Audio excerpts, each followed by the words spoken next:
Председателката на државата поддржува корумпирана и криминална влада, која води земјава кон изолација, вели лидерот на опозицијата Филипче, оценувајќи го годишното обраќање на Давкова. Во незиниот говор на местовистинските се поддржуваат квази реформите и партизираните институции, посочи Филипче. Дека европската приказна за нас е завршена, нема да има никакви реформи и следи голема криза. Жалам што председателката не застана на страната на мнозинството граѓани кои сакаат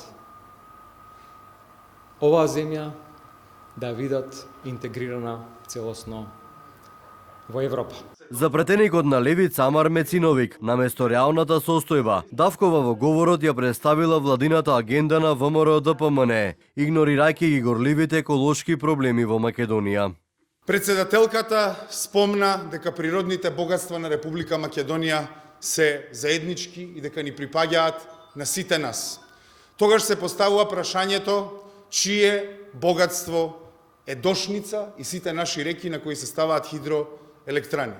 Чие природно богатство е воздухот и нашите котлини каде што се гушат нашите луѓе.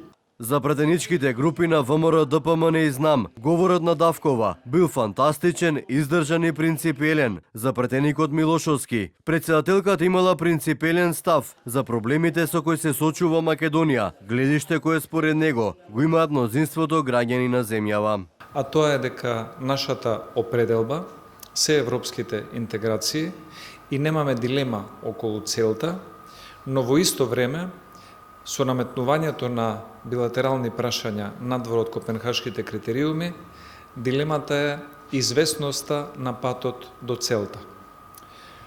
Откако претходната влада прифати голем број на концесии, кои што дополнително го искомплицира овој процес на евроинтеграција. Председателката всушност во духот на она што таа го представува како избран представник на сите граѓани, всушност ги сублимираше ставовите што проверуваат во општеството на овој план. На обраќањето на Давкова присуствуваа премиерот Мицкоски, председателот на Уставниот суд Костадиновски, представници на судската власт, верските заедници и дипломатскиот кор.